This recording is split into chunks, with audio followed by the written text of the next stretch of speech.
Mr. Schuster's on his way up. You can wait in the other office now if you like, Stephen. Thank you for your display of trust, Mrs. Anson.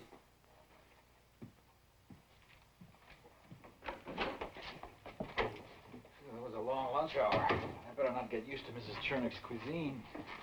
A little relaxation will do you good. You have a busy schedule this afternoon, and Stephen Cord's waiting to see you. Without an appointment? Well, he said it wasn't on business. It's a personal matter.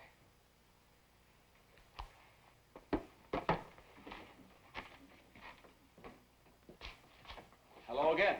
Hello. Sit down. Lately, it seems that I spend more time here than I do in my own office. Well, what can I do for you, Stephen?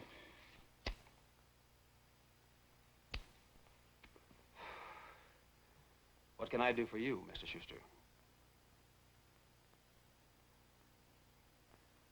Well, if you've come to offer your services in taking my report to Martin Peyton again, Once burned, twice shy. but you have come to offer something, is that it? Yes.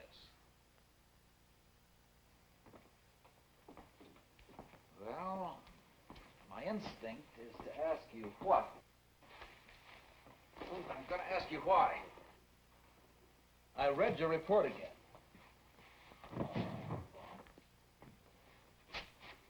Carefully and with an open mind.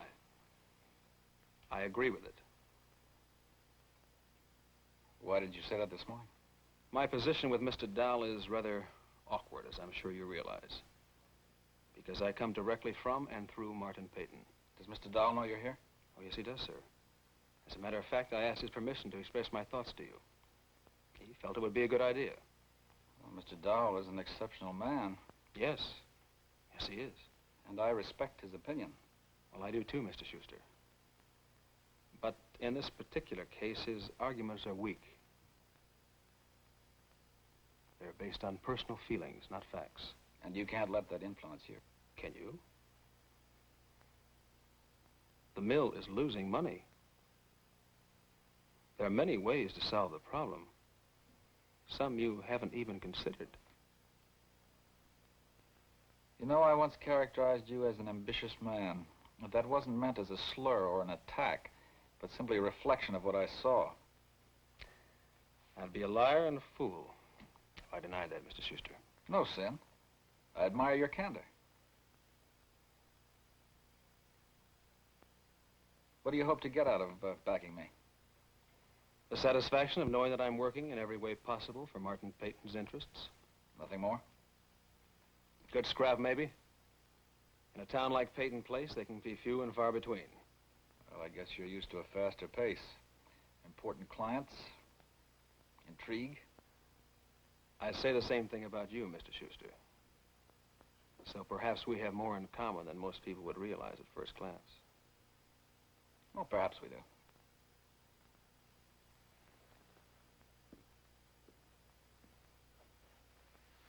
And what can I do to help? You're leading the witness. I'll tell you what, we're having a dinner party Friday night. Can you come? With my social calendar, I can come Thursday. Well, I think Friday will be time enough. That will give me time to sort my thoughts. About 8? Fine. You know, when my wife first asked you, frankly, I opposed the idea. Well, that's an odd thing to admit, coming on the heels of your invitation. Well, if we're going to be candid, I think everything should be out in the open. And I think we both should remember that, so that we can avoid any possible misunderstandings. I'll talk to you more Friday.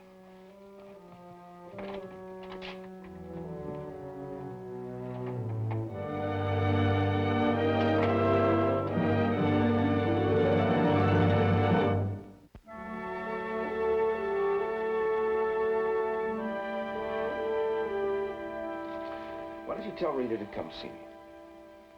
I can't seem to get her to do anything these days. Well, I can't diagnose if I can't see it.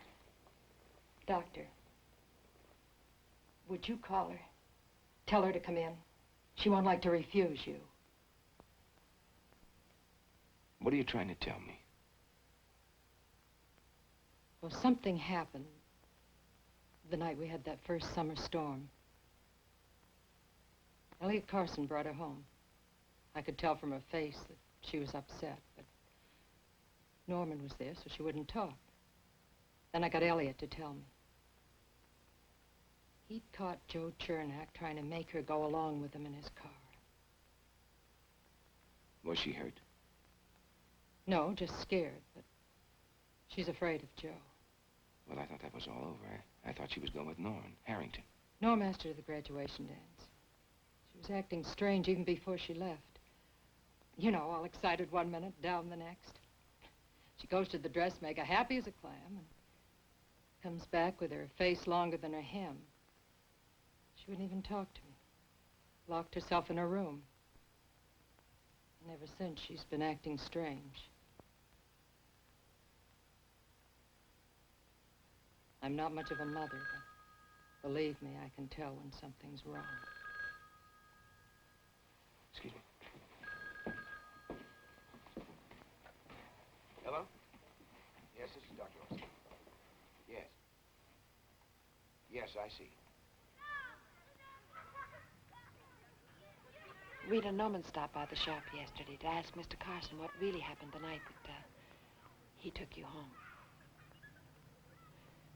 He asked about Joe Chernak. Well, what did Mr. Carson tell him? Nothing. But you know, don't you? Yes. Then it's not much of a secret. Well, I haven't spoken to anyone, and I won't. Mr. Carson maybe shouldn't have told me, but he was so concerned about you, Rita, and he still is. Well, you can tell him everything's fine. Just fine. If there has been trouble with Joe Chernak. Who said that? Well, if there has been trouble, I don't mean to interfere, but I do think I could help you. Mrs. Carson, you can't help me. Don't be silly. Maybe I can. Whatever happened? Nothing happened. Whatever happened? I told you nothing happened. Except... You don't understand, Mrs. Carson. Joe kissed me. And when he kissed me, I started to... For a moment, I didn't want to stop. Just for a second. But I can't forget that. Could always happen again. I'm really just no good. I don't believe that. A kiss and how you felt about it. It's not worth ruining a life. And it's no reason to give up Norman. That's because you don't know. Don't I? For 18 years, I felt the way you do. And because of it, I've lived a lie. I protected my daughter from the truth about her father. And in the end, she learned about it anyway. Well, at least you had the satisfaction of knowing you'd done it for her. But it wasn't just for Allison. It was more than that. It was my guilt. It was my fear of public shame. When I was your age, I was already a mother. And my child had no name. She was born in a charity ward at Bellevue. On a day that, if things had turned out differently, I was supposed to be a bridesmaid at my best friend's wedding. All the girls I grew up with were just on the threshold of everything. For me, life seemed to be over. And it needn't have been that way.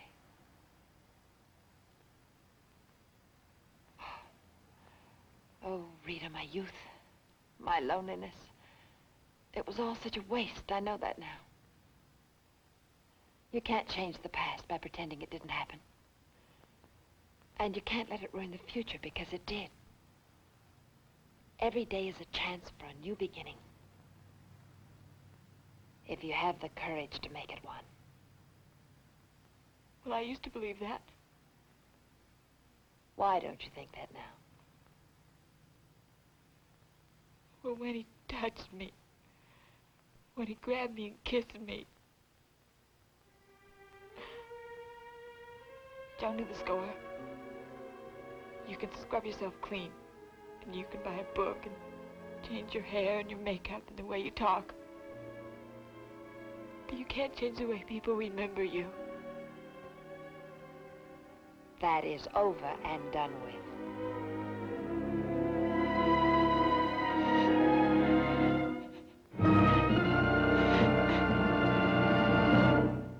preview from the continuing story of Peyton Place.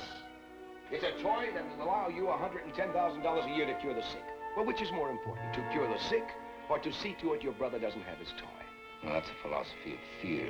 Don't try anything, that way you can't fail. I think we owe ourselves and Allison more than that. Marry him. I said we are just friends. You can't go wrong. Marry him.